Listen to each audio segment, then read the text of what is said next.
All right, what is going on, everybody? It is a cold Thursday in Arizona. Anybody who's not in Arizona will laugh at us because it's 45 degrees, but I have a space heater underneath my desk right now That is pretty bad, man.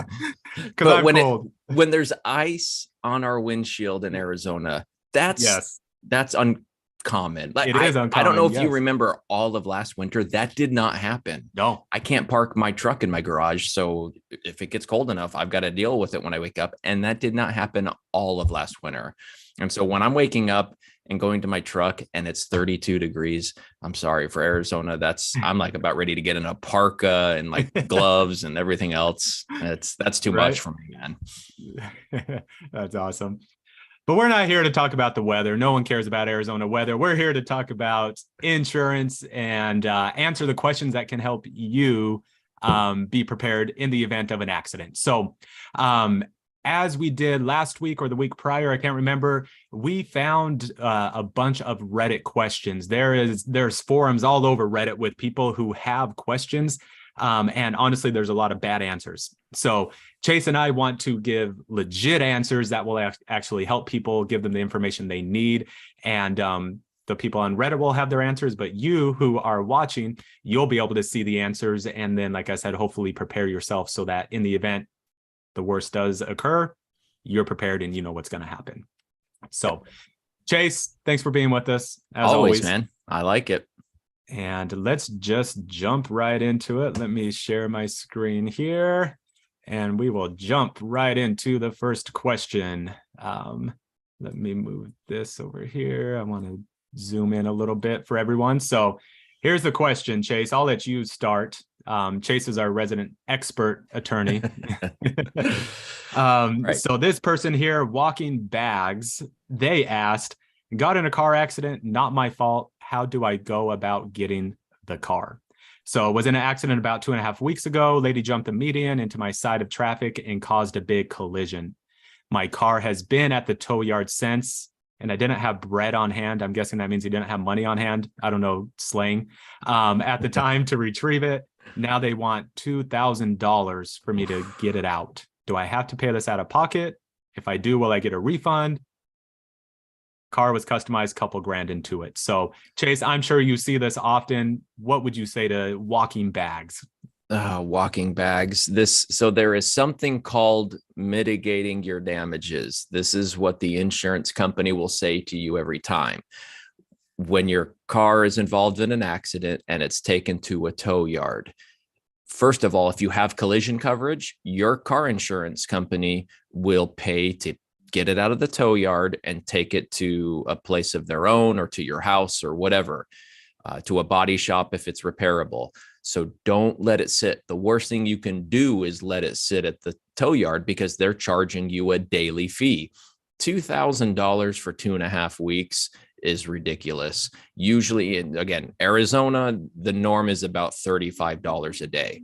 But you want to call your insurance company right away, the day of the accident, to establish the claim, because then they'll ask you, well, where is your car? And you give them the tow yard information, and then you've put it on your insurance to go pull the car out. If for some reason they leave it for 2.5 weeks, yeah, they're going to have to pay for it. That's on them.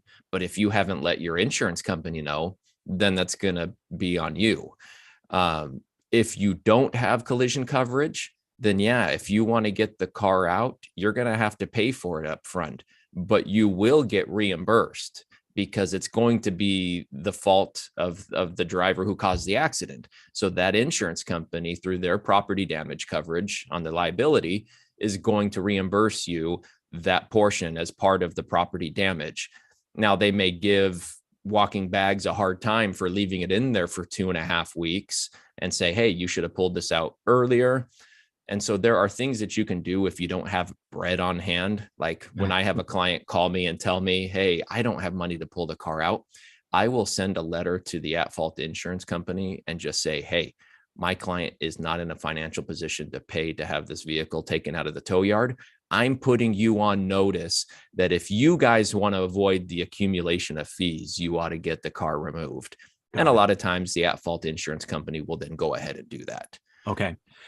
So if I'm hearing you right, really the main thing we want to do is communicate, right? Either communicate with your insurance company or communicate with the at-fault accident or at-fault party's insurance company. And let The them only know. caution I would say is don't. I tell everyone don't talk to the at-fault insurance company because they owe you nothing and they will do everything they can to minimize what's going on or to just give you bad advice. And so if you don't have collision coverage and your car is taken to the tow yard, do whatever you can to scrounge up some money or do whatever to get the car out of the tow yard yourself.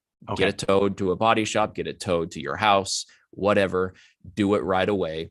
If you don't have the funds to do it, don't wait 2.5 weeks, contact an attorney, have an attorney help you, and they can try and figure out ways to get it out for you.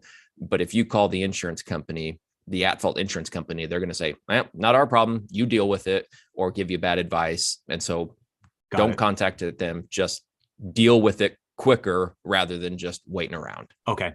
And from a legal perspective, Chase, I know from an insurance perspective, it doesn't hurt, but from a legal perspective, there's no reason it needs to sit in the tow yard, right? You can bring it to your house or wherever, and the insurance can do their investigation just the same. Absolutely. There's, the exception would be if there is an accident that involves a crime, there may be a hold on your vehicle where it has to stay there to preserve as evidence, but that is, 1 to 2% of accidents. And so if this is your common accident where it's just taken to a tow yard because it was clearing the scene, no, it doesn't have to stay there.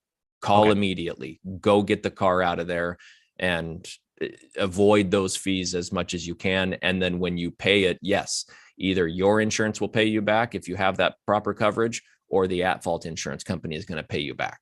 Perfect. There you go. So long story short, don't let it sit in the tow yard. There's no reason. Yes. Okay. All right. So let's move on here to this next one. This one is kind of sad. Very sad. Let's talk about it. So, Angelique B says, I was in an accident 3 weeks ago and I have insurance through Progressive and my car was completely totaled. And my life without a car is beyond exhausting, especially when I live in a heavily wooded area. So my insurance has paid my lien holder and now have told me that all of my settlement went to my lien holder. So I won't have anything to actually help in procuring another vehicle. And I just have no idea what to do. Feel bad for this person, but Chase, what if anything can this person do? Little to nothing. This is a discussion that I have so often because I'll have clients say, hey, I bought this new car. I put $5,000 down and now it's been totaled, but I owe $30,000 on the car and the insurance company is telling me that the car is worth $30,000. So they're just going to pay off my loan. That's it. I mean, the insurance company only owes you what your vehicle is worth. If you think they've undervalued your vehicle, you can do things like go on, I was going to say Craigslist. Nobody does Craigslist anymore. Go on like Auto Trader or cars.com or dealers and just see your exact type of car, year, make, model, everything, equipment, seats, all that, and see what it's going for. And then you can send that as comps to the insurance company to try and push the value up. But for the most part, whatever the vehicle is valued is what it's going to be. And if that's what you owe in the car, that's their only responsibility. So that's the danger of putting money down on a car, is that you're going to be out that, and then you're not going to get that money back if your accident occurs, shortly thereafter. Yep. What's even worse is I'll see it is when people are upside down on their cars and they don't have gap coverage. And then you're stuck without a car and still making payments on a car that you no longer have. Yep. So no, there's no good news. There's nothing a lawyer can do to finagle some kind of relief out of this other than try and help you find that your vehicle is worth more than the insurance is paying for. But that's nothing that a lawyer can drum up. That's just, investigation. Yep. And, I know a lot of times insurance companies get bad raps. This here is not the insurance company. This is not Progressive being a bad or mean insurance company.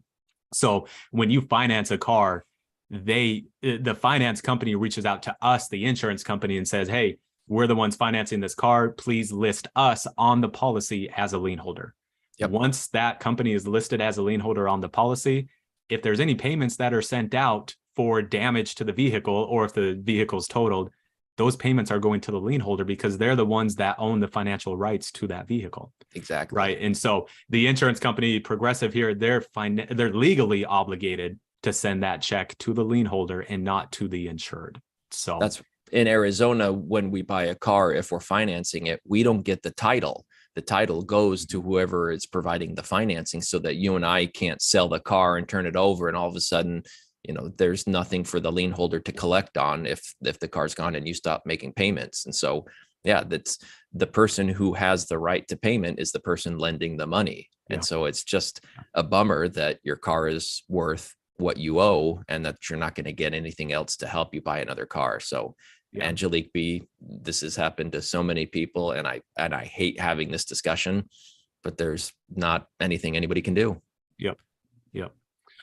Okay. Well, at least now everybody else knows in the future. I still feel bad for Angelique B, but everybody else in the future, you have a lien holder, it's going to them. And cautionary tale about putting large down payments on property that diminishes in value. Yep. Do not do that. Absolutely. All right. So here is our third and final Reddit question. This one was posted by Vile X. I like that. Vile X. My car was totaled out. I haven't taken compensation yet. I am still negotiating with the at-fault driver's insurance. I've already purchased a new car. Not sure when it's safe for me to drop my old car from my insurance. From a legal perspective, Chase, what do you say? I say that all that matters is the day when the accident occurred. If you had coverage from thereafter, you can drop your car off that policy. If your vehicle is totaled and you're not driving it and it's not in your possession, there's no reason for you to keep on paying coverage. The only thing that matters is if you had that coverage the day of the accident. So yeah, it's no problem. Cancel that policy and put it on the new one. Yep. And what we say, so really you can go two ways in the insurance world, and you'll find some agents that say one way, just like Chase said, and then you'll find another way. Either way is fine. But yes, I agree with what you said, Chase. Also, a lot of times people will be worried because they still haven't signed the title over to the insurance company yet. So if that's the case and you want to, be 100% sure, you can keep it on your policy. Once you get your settlement, once you sign the title over, you can go to your insurance company and say, hey, I was in an accident this day and the car was totaled this day. Please remove it the next day. And the insurance company will be able to backdate the coverage and get you any refunds. So, but to Chase's point, there are many people who don't want to continue to pay. They can't afford to pay, especially if you have a new car you're paying for. So in that case, yeah, the car's not in your possession. It's not being driven. You can probably take it off. But I tell people, if you want to be 100% sure, just wait until you sign the title. And then at that point, call your insurance company. They will always backdate it and you will not end up being charged for that time you left it on there. Yeah. So that it never hurts to be that little bit more safe until you've signed it over. But in the end, the legal analysis that happens is what coverage was on the vehicle on the date of the accident to find out whether or not insurance is going to pay for it. So it doesn't matter if you cancel it the next day, a week later, a month later, but that's actually good to know about the backdating, because I didn't know about that you can then backdate it and then get a refund. Yep. And that happens often, not just because people forget, the car's totaled, they go through the claims process, and then 3 months later, they're like, oh, I'm still paying for this car. We can always backdate it. So, okay, cool. There you go. Okay. Well, there you go. There are 3 of your Reddit questions answered. All of you watching, if you have questions, you don't have to go to Reddit and hope we find your question. You can just post it down below and we'll answer it. You can send Chase and I a message. We're always happy to help. So, All right. Well, Chase, as always, thanks for being with us. Of course. Everybody else, as always, thanks for watching, and we will see you next week.